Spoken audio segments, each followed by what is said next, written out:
नमस्कार, मेरा नाम विनोद कुमार है और आज आपको आपके साइंस की नोटबुक का पहला चैप्टर जिसका नाम है रासायनिक अभिक्रियाएं और समीकरण, तो उसके बारे में थोड़ा सा समझाते हैं।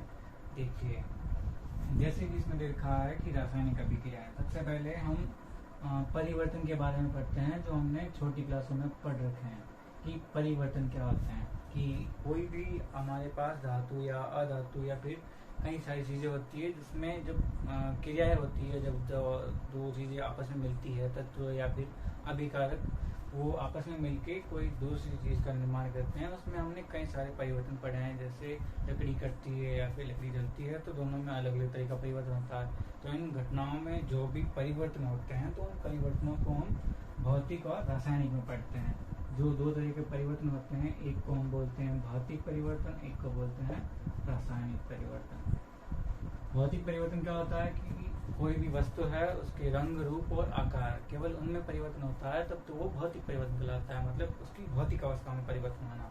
अगर किसी भी वस्तु के रासायनिक गुणों में परिवर्तन होता है, मतलब अगर एक बार दूसरी वस्तु बन गई तो दूसरी वस्तु से हम पहली वस्तु नहीं बना सकते, इस घटना को हम रासायनिक परिवर्तन कहते हैं। अब इस परिवर्तन से रिलेट करता है रासायनिक समीकरण और रासायनिक अभिक्रियाएं। तो रासायनिक अभिक्रियाओं में क्या होता है कि जो भी हमारे पास तत्व होते हैं, तो तत्व या फिर हम उनको अभिकारक बोलते हैं, जब दो या दो से अधिक अभिकारक मिलकर या तो है ना नॉर्मल स्थिति में अभिक्रिया हो जाती है या फिर उत्प्रेरक की स्थिति में अभिक्रिया होती है, तो उससे उत्पाद का निर्माण होता है। तो दो या दो से अधिक अभिकारक मिलकर किसी उत्पाद का निर्माण कराते हैं, इस घटना को हम रासायनिक अभिक्रिया कहते हैं। अब अभिकारक हमारे पास कई सारे तत्व हो सकते हैं या फिर यौगिक हो सकते हैं, तो जब इनकी आपस में अभिक्रिया करवाई जाती है, कई बार अभिक्रिया नहीं होती तो हम उत्प्रेरक या फिर किसी दूसरे धातु की उपस्थिति में, जो सक्रिय धातु होता है उसकी उपस्थिति में हम अभिकारकों के साथ अभिक्रिया करवाते हैं। इस घटना में उत्पाद का निर्माण होता है। तो इस चैप्टर में सबसे पहला टॉपिक होता है कि हम रासायनिक अभिक्रिया होती क्या है। जैसे जैसे कार्बन है, कार्बन मतलब जो नॉर्मल रूप से हम कार्बन का जो यौगिक देखते हैं हमारी आम जिंदगी में, वो होता है कोयला।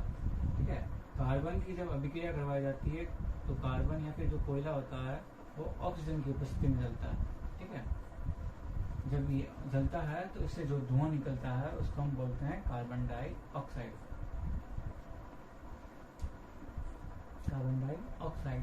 अब ये कोई अभिक्रिया होती है जिसमें जो कार्बन है, मतलब कोयले को जब जलाया जाता है ऑक्सीजन की उपस्थिति में, तो ये कार्बन डाइऑक्साइड में बदल जाता है। अब इसी प्रकार से हमारे पास जैसे एक टॉपिक आता है कि हम रासायनिक समीकरण क्यों लिखते हैं, कि जो अभिक्रिया होती है उनको लॉन्ग रूप से लिखना काफ़ी दिक्कतदायी हो जाता है, या फिर उसको लिखने में काफ़ी सारी हमको डिटेल चाहिए होती है और उसको लिखना भी लंबा होता है। तो उसको सरलतम एकदम शॉर्टकट में लिखने के लिए हम रासायनिक समीकरण का उपयोग करते हैं। रासायनिक समीकरण में क्या करते हैं, जो भी हमारे पास तत्व या फिर अभिकारक हैं, को है ना अभिकारक हैं या फिर तत्व है, यौगिक होते हैं, उनको हम उनके प्रतीकों के रूप में लिखते हैं। जैसे कोयला होता है, कोयला एक तरह का कार्बन है, या फिर कोयला है वो कार्बन का रूप है, तो हम कार्बन को C के प्रतीक के रूप में लिखते हैं और ऑक्सीजन को O के प्रतीक के रूप में लिखते हैं। तो जब कार्बन और ऑक्सीजन दोनों आपस में अभिक्रिया करते हैं तो इससे बनने वाली गैस को हम CO2 से लिखते हैं। तो कार्बन को शॉर्टकट में लिखने के लिए C, ऑक्सीजन को शॉर्टकट में लिखने के लिए O2 और कार्बन डाइऑक्साइड को लिखने के लिए CO2। मतलब ये हमारे पास एक तरह का सरलतम रूप है किसी भी अभिक्रिया को लिखने का, उसको हम रासायनिक समीकरण कहते हैं। अब ये सारी चीज़ें होने के बाद जो रासायनिक समीकरण होते हैं वो, या फिर जो रासायनिक अभिक्रिया होती है वो कई प्रकार की होती है। जैसे पहली होती है संयोजन अभिक्रिया। संयोजन अभिक्रिया में क्या होता है, इधर देखिए कि हमारे पास दो या दो से अधिक अभिकारक है, जब वो आपस में जुड़ के किसी एकल उत्पाद का निर्माण करते हैं उसे हम संयोजन अभिक्रिया कहते हैं। जैसे हमने ये ना अभिक्रिया देख ली एग्जाम्पल में, इसको हम बोल सकते हैं कोयले का जो दहन होता है वो कार्बन, कोयले और ऑक्सीजन की उपस्थिति में जब कोयला जलता है तो उससे कार्बन डाइऑक्साइड बनती है, जिसे हम ना इस रूप में लिखते हैं। अब जो कोयला होता है उसको हम C के प्रतीक के रूप में लिखते हैं और ऑक्सीजन होता है उसको O2 के प्रतीक के रूप में लिखते हैं, जिससे हमें कार्बन डाइऑक्साइड मिलती है। जैसे है ना, ये हमारे पास एक तरह का रासायनिक समीकरण हो गया, ठीक है, जिससे हम रासायनिक समीकरण बात कर रहे थे कि जो हमारे पास अभिक्रिया होती है उसको उसके प्रतीक के रूप में लिखते हैं, ठीक है, ये हमारे पास रासायनिक समीकरण है। तो ये तो हो जाती है संयोजन अभिक्रिया, ठीक है, जिसमें दो या दो से अधिक जो पदार्थ होते हैं वो आपस में जुड़ते हैं, जैसे हाइड्रोजन और ऑक्सीजन, ठीक है, ये जब आपस में जुड़ते हैं तो इससे जल का निर्माण होता है, जिससे H2O को हम बोलते हैं जल। तो दो या दो से अधिक अभिकारक है, वो मिलके एकल उत्पाद का निर्माण कर रहे हैं, उसे हम जल कह रहे हैं, ठीक है, ये एक तरीके से संयोजन अभिक्रिया। दूसरी अभिक्रिया आती है हमारे पास वियोजन अभिक्रिया। वियोजन अभिक्रिया में जो एकल उत्पाद होता है वो टूट कर कई सारे उत्पादों में बदल जाता है, जैसे हमारे पास ये फेरस सल्फेट का उदाहरण होता है, फेरस सल्फेट, जैसे कि फेरस सल्फेट होता है, अगर मैं फेरस सल्फेट को तोड़ना गर्म करता हूँ तो ये टूटकर Fe2O3 फेरस ऑक्साइड और SO3 और SO4, ठीक है, इन सारी गैसों के रूप में टूट जाता है SO3 और SO4 में, और Fe2O3 फेरस ऑक्साइड में बदल जाता है। मतलब जो हमारे पास एकल उत्पाद है, ये वियोजन अभिक्रिया के लिए हम एग्जाम्पल पढ़ रहे हैं, तो जो हमारे पास एकल उत्पाद है वो कई सारे उत्पादों में टूट गया, उसे वियोजन अभिक्रिया कहते हैं। तीसरी अभिक्रिया होती है हमारे पास ऊष्माक्षेपीय अभिक्रिया।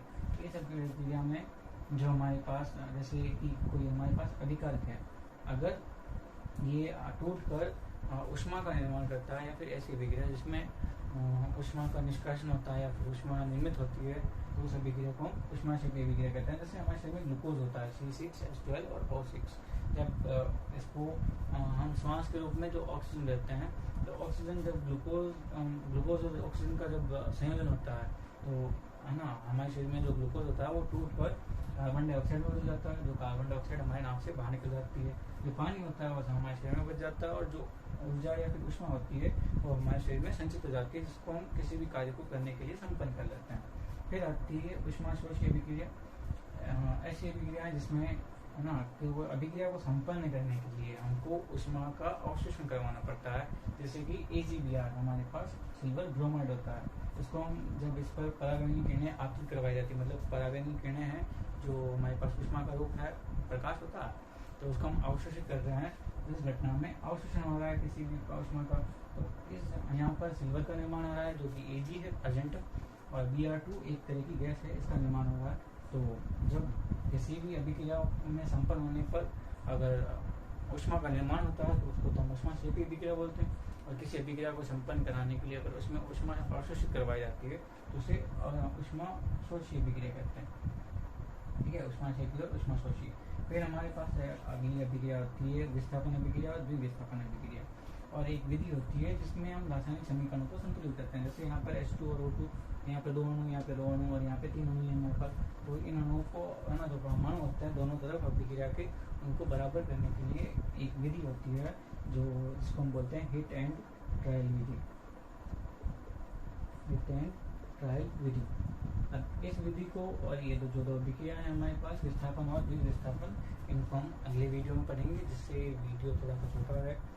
और अगर आपका कोई सवाल है तो आप कमेंट सेक्शन में बता सकते हैं, और अगर आपको अच्छी लगे वीडियो तो लाइक करें, सब्सक्राइब करें और शेयर करें, जिससे दूसरे को भी भला हो, और सपोर्ट करें थोड़ा सा, ठीक है। मिलते हैं अगले एपिसोड में, टाटा।